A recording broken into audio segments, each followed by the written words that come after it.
사무엘하 4장 1절부터 4절 말씀 마음을 집중하시고 함께 읽어보십니다. 사울의 아들 이스보셋은 아브넬이 헤브론에서 죽었다 함을 듣고 손에 맥이 풀렸고 온 이스라엘이 놀라니라. 사울의 아들 이스보셋에게 군지관 두 사람이 있으니 한 사람의 이름은 바나요 한 사람의 이름은 레갑이라. 베냐민 족속 부에로 사람 림몬의 아들들이더라. 부에롯도 베냐민 지파에 속하였으니 일찍이 부에로 사람들이 갓다임으로 도망하여 오늘까지 거기에 우고함이더라. 사울의 아들 요나단에게 다리 저는 아들 하나가 있었으니 이름은 무비보셋이라. 전에 사울과 요나단이 죽은 소식이 이스라엘에서 올 때에 그의 나이 5살이었는데 그 유모가 안고 도망할 때 급히 도망하다가 아이가 떨어져 절개되었더라. 아멘. 우리 인생 살면서 꼭 지켜야 되는 게 있어요. 그게 기본에 관한 것이고 근본에 관한 것이에요. 근데 기본이라고 하는 것은 처음에 이제 사소한 것처럼 느껴지잖아요. 우리 운동을 할 때도 격한 운동을 할수록 처음에는 그 유연하게 몸을 푸는 스트레칭, 그 중에 이제 맨손 체조를 생각하면 그 첫 운동이 숨쉬기 운동으로부터 시작하는 거예요. 그러니까 숨쉬기 운동으로 시작해서 숨쉬기 운동으로 끝나잖아요. 그는 뭐예요? 숨쉬는 게 중요하기 때문이에요. 그 숨쉬는 것도 운동이라고요. 그게 기본입니다. 그런데 그 과정을 소홀히 여기고, 그게 이제 기본을 소홀히 여기거나 근본, 근이라는 것은 뿌리를 말하는 거예요. 뿌리근, 본은 줄기본. 나무를 보세요. 뿌리 없이 줄기가 어떻게 있습니까? 근이 있어야 본이 서는 거지. 근이 없으면 어떻게 본이 섭니까? 뿌리 없는 줄기가 어떻게 존재해요?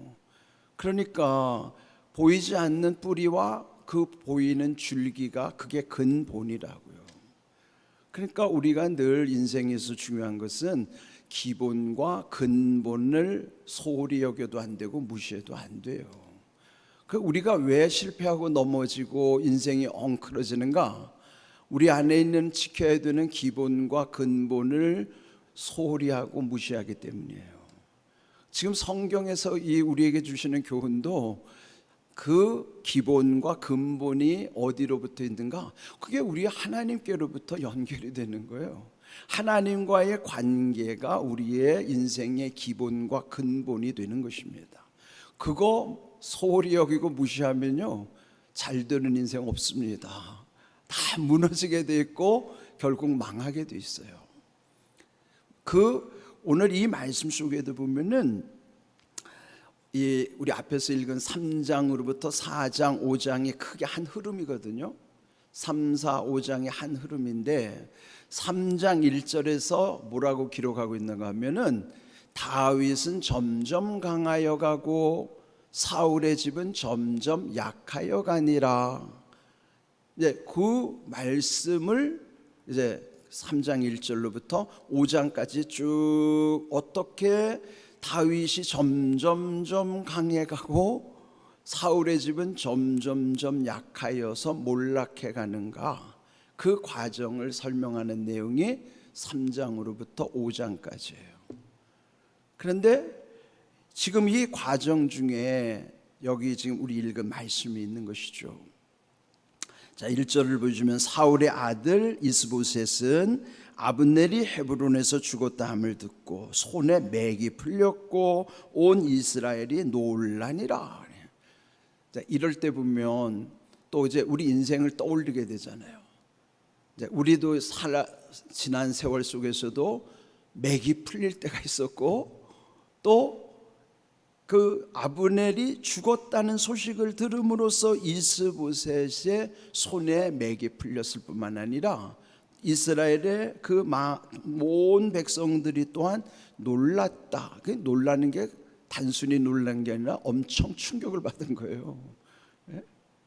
그러니까 지금 여기에 이스보셋이 누굽니까? 사울이 죽은 다음에 그 이스라엘의 왕으로 세운, 지금 다윗은 겨우 12지파 중에 한 지파, 자기 지파 유다의 왕일 뿐이고 나머지 11지파 사울을 추종하던 세력들 절대 다수는 지금도 이 사울의 아들인 이스보셋의 휘하에 있는 거예요.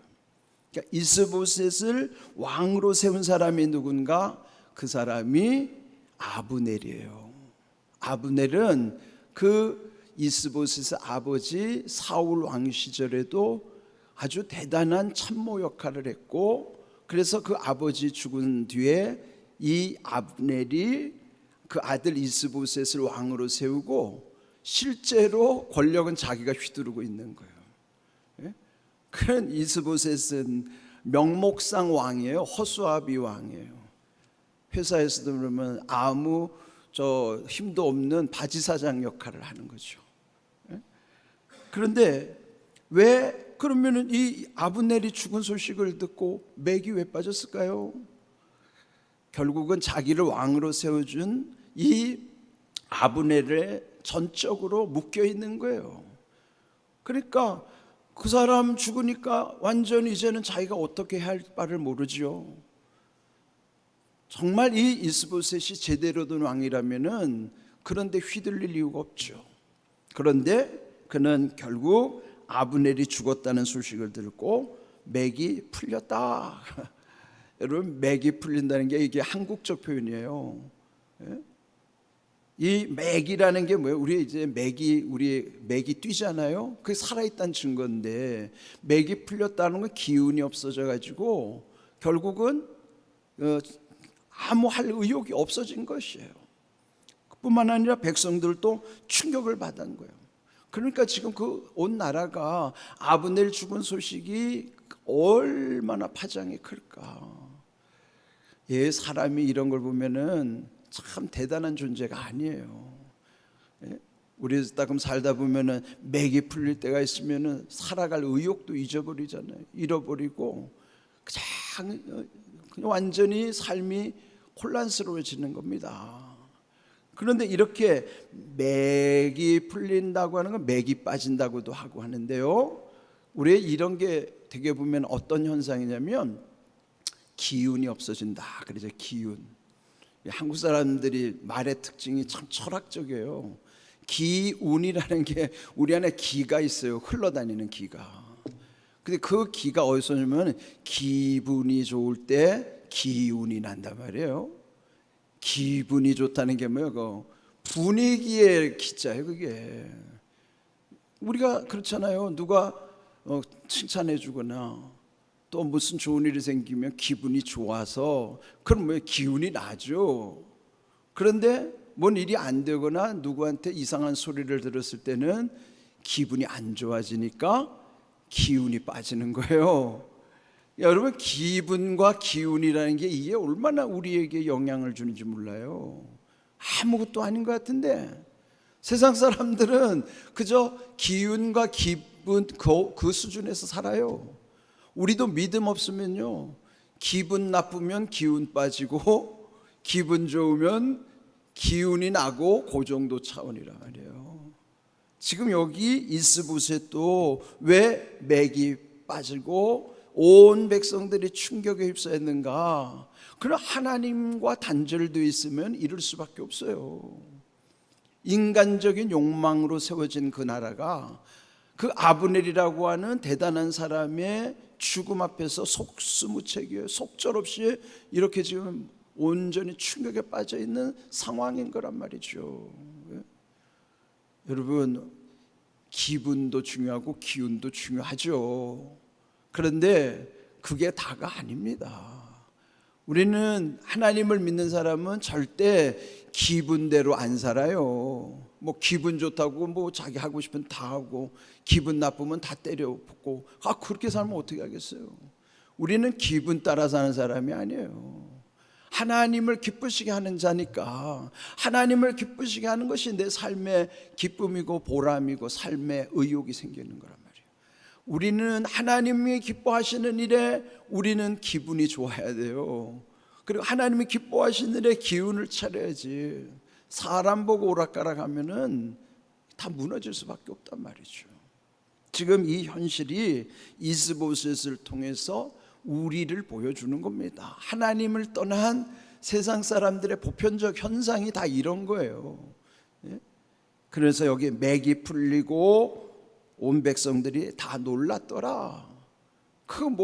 우리도 그거 별반 다르지 않게 살잖아요. 그런데 또 하나의 음모가 생기는 거예요. 2절에 보면은 사울의 아들 이스보셋에게 군지휘관 두 사람이 있으니 그 이름이 바나 또는 레갑, 형제 사이인데 왜 이 이름이 나오는가 하면은 결국 이들이 이스보셋을 또 배신하여 이들 손에 이스보셋이 죽습니다. 그러니까 이 지금 무너지는 현상을 보세요. 이렇게 또 여기서 강조하는 것은 2절 끝에 보면은 베냐민 지파에 속하였으니 그랬어요. 지금 베냐민 지파가 누구 지파예요? 사울 왕의 지파가 베냐민 지파라고요. 이스보셋도 지금 여기 레갑이나 바나도 다 베냐민 지파란 말이에요. 자기 지파 사람의 손에 의해서 자기가 죽는 거예요. 얼마나 비참합니까? 이미 앞에서 3장 1절에서 말씀한 대로 다윗이 점점 강하여진다는 것은 반대로 사울의 집이 점점 약하여지는 것, 이것과 같이 연결이 되는 거예요. 그래서 결국은 그 집이 이미 벌써 사울과 세 아들이 전쟁터에서 비참하게 죽었어요. 그런데 그 남은 아들 이스보셋마저도 그 지금 왕권이 위협을 당하고 있고, 그런데 여기 이제 또 한 사람이 등장해요. 4절을 보면은 무비보셋이라는 사람이에요. 무비보셋. 이스보셋, 무비보셋 이름이 비슷하지 않아요? 그 무비보셋은 누군가? 사울의 아들 요나단에게 다리 저는 아들 하나가 있었으니 이름은 무비보셋이라. 전에 사울과 요나단이 죽은 소식이 이스라엘에서 올 때에 그의 나이 5살이었는데 유모가 안고 도망하다가 그냥 그 아이를 떨어뜨림으로써 그래서 결국 몸이 불구가 된 거예요. 그 5살 아이를 그 유모의 실수로 인해서 급히 그 할아버지와 아버지 소식이죠. 그러니까 할아버지 사울, 아버지 요나단이 죽었다는 충격을 받고 급히 도망가는 중에 유모가 이 어린 아들 무비보셋을 어떻게 떨어뜨렸는지, 그렇게 해서 결국은 몸이 망가진 거예요. 그러면 이 무비보셋은 이스보셋과의 어떤 관계예요? 삼촌이죠. 아버지 형제니까. 삼촌이 죽으면 이 무비보셋은 차기 왕이 될 사람인데 자기가 몸이 성치 않으니까 전쟁에 나갈 수도 없고 왕으로서의 구실을 할 수가 없는 거예요. 그런데 이 이름의 뜻도 참 중요하다고 봅니다. 처음부터 이들의 이름이 이스보셋, 무비보셋이 아니었어요. 나중에 우리가 역대상을 묵상하다가 이 이름들을 만나게 되는데 역대상 8장에서 이 이스보셋의 원래 이름은 에스바알이었어요. 에스바알, 바알이라는 이름이 들어가면 그 뜻이 좋은 게 아니에요. 그러니까 바알 신은 완전히 풍요를 상징하고 하나님과 대적하는 신이잖아요. 그 에스바알이라는 뜻은 뭐냐면 바알의 사람이라는 뜻이에요. 바알의 사람이라는 뜻으로 원래는 에스바알이었는데 나중에 이름을 이스보셋으로 바뀐 거죠. 그 보셋이라는 뜻이 부끄러움이라는 뜻이에요. 그러니까 이스라는 거는 사람을 뜻하는 거죠.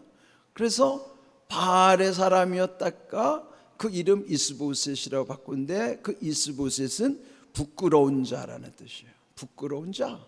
부끄럽죠. 바알에 속한 사람이라는 뜻이 뭐 그게 자랑스럽습니까?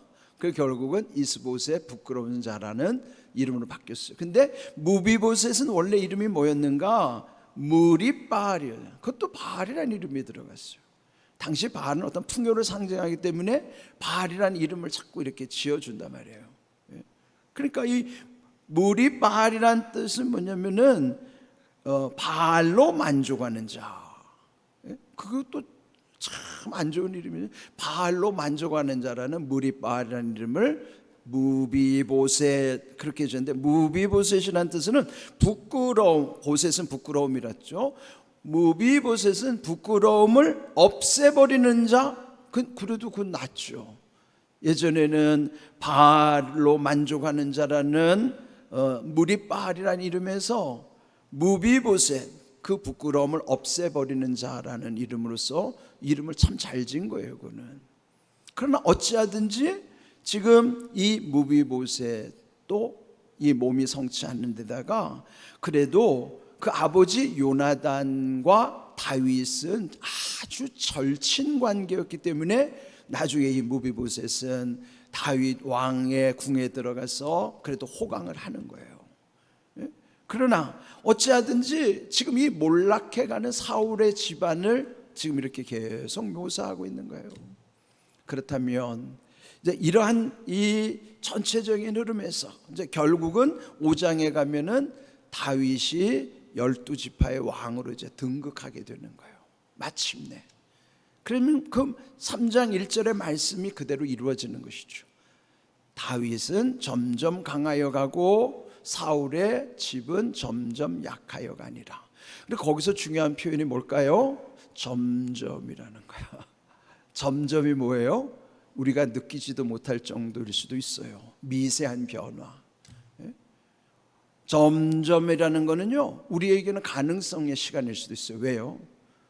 점점 좋아질 때 교만해질 가능성도 있죠. 그거 조심해야 되고, 점점 나빠지면 회개할 기회란 말이에요.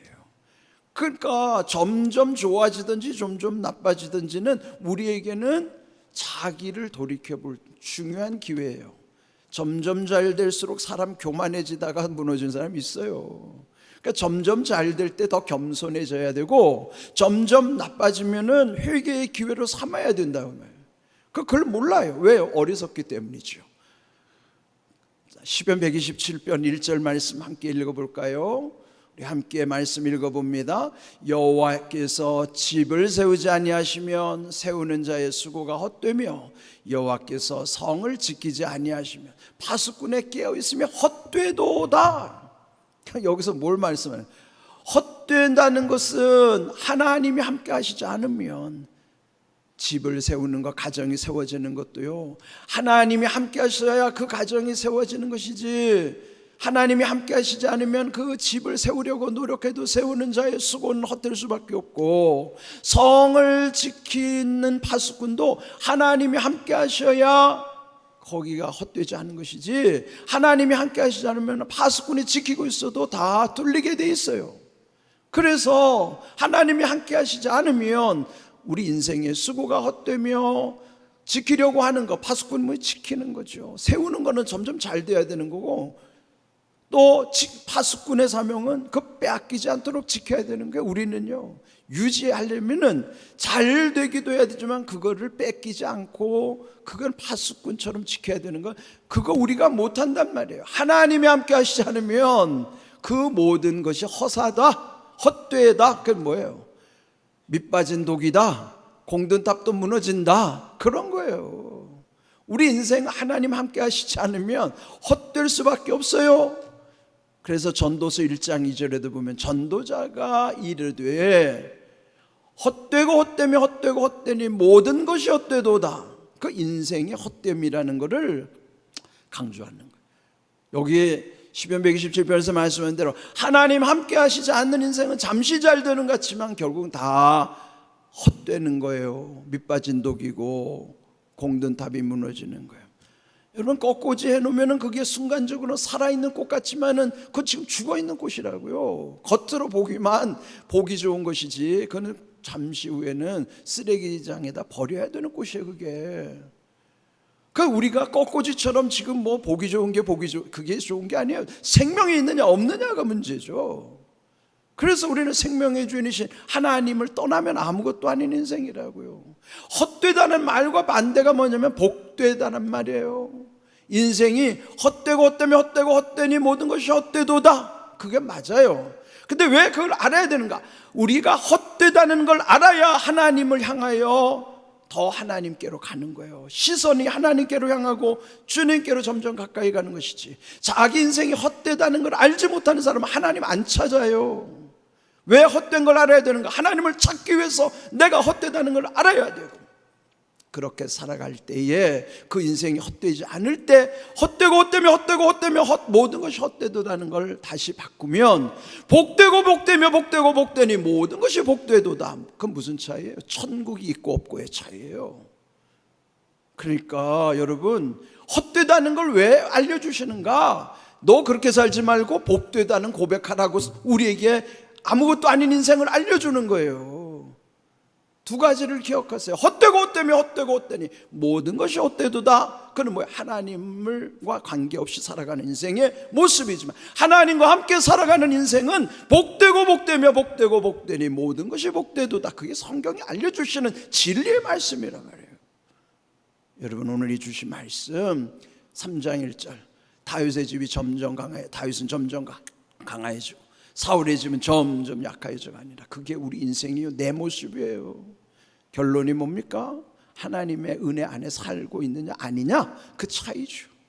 이런 귀한 은혜 깨달아지시는 대로 여러분 늘 주님의 은혜를 사모하면서 주님과 동행하는 복된 삶이 되기를 주님의 이름으로 축복합니다. 아멘.